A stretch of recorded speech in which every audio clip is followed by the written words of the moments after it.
Salut și bine ați venit pe canalul Phone Guide. În acest clip vreau să vă arăt cum puteți să personalizați icoanele pe iPhone cu noul iOS 26. Aici am un iPhone cu noul iOS 26 și după cum știți, sau dacă nu știți vă voi spune eu, acesta vine cu niște personalizări. În primul rând a apărut acest efect de sticlă lichidă care arată foarte bine și de asemenea icoanele pot fi modificate, pot fi personalizate și vă voi arăta cum să o faceți. Bun, pentru aceasta va trebui să țineți lung apăsat pe ecranul acasă, iar aici apăsați pe editați și selectați personalizați.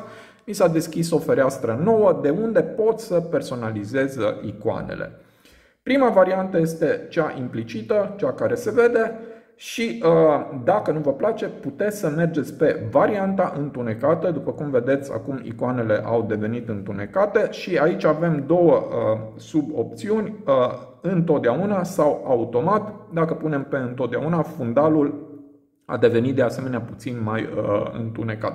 Voi lăsa pe automat. Următoarea variantă ar fi translucid și după cum vedeți acum icoanele sunt puțin transparente. De asemenea avem aici varianta luminoasă, au devenit mai transparente, întunecată sau automată. Iar cea de-a treia variantă este cea nuanțată.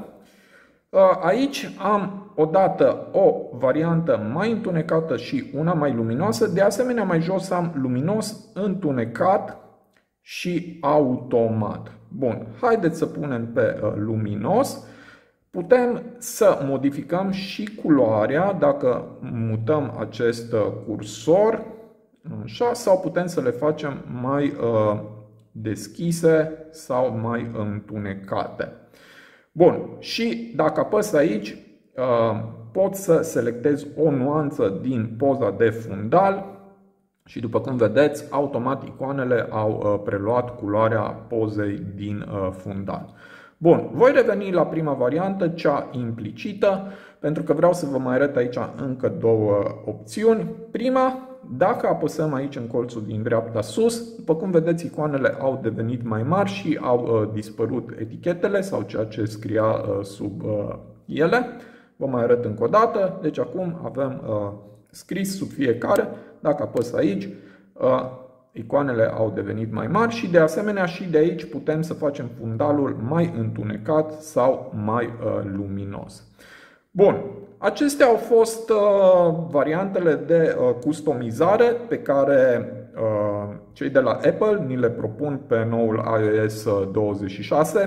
Lăsați-mi în comentarii ce părere aveți de această opțiune de personalizare a icoanelor și dacă ați testat-o. De asemenea, sper că acest clip să vă fie util și ne vedem la următorul. Să aveți o zi faină!